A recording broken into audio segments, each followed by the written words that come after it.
protecting him. Curry County District Attorney Matt Chandler. These officers are committed to working diligently, just as they did with the capture of Noe Torres, to make sure that Edward Salas is captured and brought back to New Mexico to spend the rest of his life behind bars. Do you guys have any clue where he is? I can't comment on that. Torres will be in front of a Clovis judge in the morning to finally face the murder charges he's been running from. After that, he'll be transferred to the maximum security unit at the state pen in Santa Fe, where he'll be held until his trial. Dick? All right, Alex, Torres was captured after he actually wrote a letter to Governor Martinez earlier this year. He asked her to help him prove his innocence, among other things. Martinez happened to have a scheduled dinner with the governor of Chihuahua that night. She gave him the letter, briefed him on the case, and asked for his help in catching Torres. Mexican officers caught him 6 days later as he left a religious compound in Chihuahua. It's been a rough couple of weeks in the metro. Shot Solar, Loveless Hospital, and HP all announcing layoffs. Every politician agrees creating jobs is a top priority, but they definitely do not agree on how to do that. News 13's Katie Kim is live in downtown. Katie?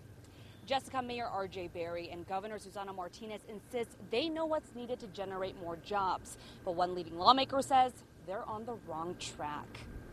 It's been blow after blow. We're really treading water right now. 3 major metro companies announcing layoffs that will cost 380 jobs. It is a mixed bag right now. But both Mayor R.J. Berry and Governor Susana Martinez insist the news isn't all bad. We have Honeywell, who's bringing 100 to 200 jobs to New Mexico. We have Lowe's, up to 600 jobs more. Lowe's recently opened a call center here and plans to have it fully staffed by late next year.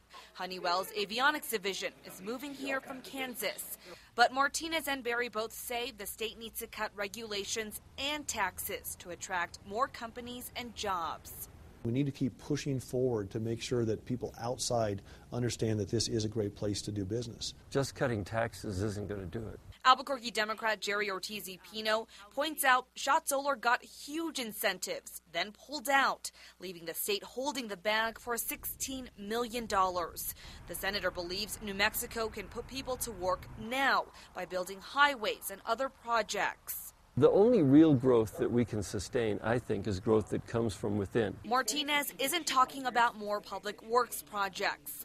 In order to make the economy grow, she's standing by her priorities. Revamp education, prepare students for a competitive workforce, and Number 3, making New Mexico safe. Making sure that New Mexico isn't a magnet for people who come here to commit fraud and then leave our state.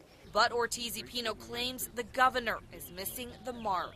She's locked into 3 basic positions, and moving beyond those so far hasn't happened. What we need is some leadership on the most pressing issue, which is jobs, and that's where we haven't seen anything yet. The legislature passed several tax bills earlier this year to help businesses, but they just took effect July 1st. So the governor says it'll take some time for them to have an impact. Back to you. Okay, Katie, Martinez and Berry both told us their economic development departments are working hard to bring more companies and jobs to the state, but neither promised any big announcements anytime soon. Hundreds of jobs are expected to be created when Albuquerque's convention center goes under construction for a makeover. The mayor showed off the revamp plans today. He wants to give the 40-year-old building a New Mexican feel like the Sunport. He says that should help attract conventions to the city. The project will cost $20 million. The city is refinancing the building to help cover the cost. 2,400 construction workers are expected to upgrade the building. The work should be done by 2014. Nearly $250,000. That's what one man's mistakes, an outdated payroll system, and poor training will cost state government. Because of 2 separate mistakes, almost 8,000 state workers were shorted on their paychecks last month. DFA officials said today that the same person made both of those mistakes. But they say other staff should have caught the mistakes. The state has now spent $48,000 to have the company that owns the payroll software figure out exactly what went wrong. And it plans to pay another $200,000 for an outside contractor to come in, oversee the system for 6 months, and train the people who use it. Attorney General Gary King will run for governor again. King told an Albuquerque radio station this morning he has formed a campaign committee and will seek the Democratic nomination in 2014. He is the son of the late Bruce King, who was the longest-serving governor in state history. Gary King ran unsuccessfully for governor in 1998 and 2002. This is his second term as AG. Was it intentional or not? An Albuquerque man is charged with extreme animal cruelty after deputies say he dragged his girlfriend's dog for 3 miles, killing it. Family members say there's no way he would have done that on purpose. News 13's Amanda Goodman reports. He is accused of a gruesome crime. Bernalillo County deputies say Raul Marufo dragged his girlfriend's small dog Blackie nearly 3 miles behind his car to its death after the two got in a fight Monday morning. Other drivers called 911 to report it. Callers that had called in also stated that they saw the man who was driving the vehicle actually stop. He got out of the vehicle, retrieved the dog, and tried to hide it in the bushes. And then left the scene. Deputies were able to catch up to Marufo walking away from the scene. He still had blood on his shirt. They found a leash that had a bloody clasp on it. So how could something like this happen? Marufo's girlfriend told deputies after their fight he took off with Blackie, but came back a short time later and pushed the dog out of the car. She says Blackie was still on the leash. Family members think maybe the leash got caught in the door. That's not him. It's not. So I honestly believe it was an accident. Marufo's niece says there is no way her uncle would do something like that on purpose. She says she hadn't seen the dog around, but that he's had pets in the past. He's really good with animals. BCSO says it doesn't know if Marufo meant to kill the dog or not because he isn't talking. But either way, it's still extreme animal cruelty. Amanda Goodman, KRQE News 13. Marufo is out of jail tonight. He was not home, though, when we tried to talk to him. A suspected burglar apparently committed suicide in an Albuquerque house late this afternoon.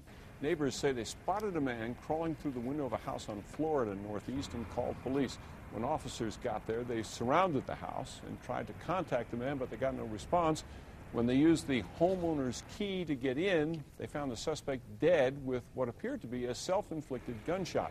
Police have not released his name.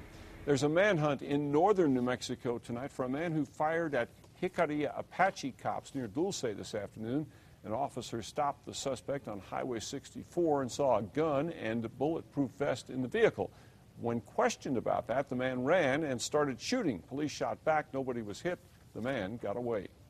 The family of a woman who died after being deliberately locked in the trunk of her car has now settled a lawsuit against the city of Socorro. Teresa Seiss was stuffed in the trunk by John Hayden on a sweltering day in June 2 years ago. Hayden, who wanted to be her boyfriend, drove the car to an arroyo and left it in 102-degree heat. Seiss called for help on her cell phone from the trunk, but the phone died, and when the car was finally found the next day, she was dead.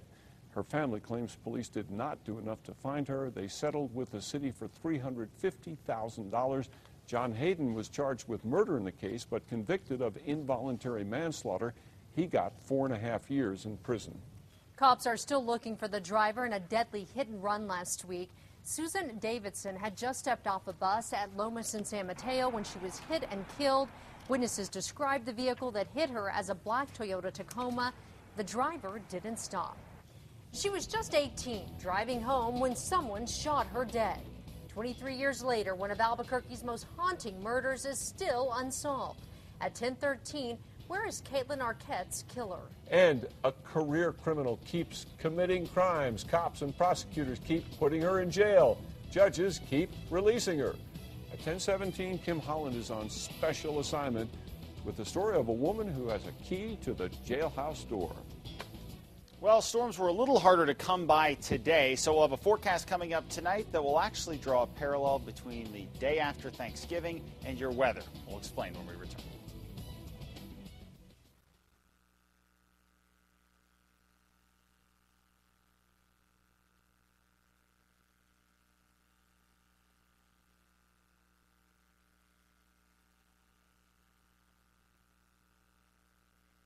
Caitlin Arquette was driving by herself on Lomas when someone pulled along.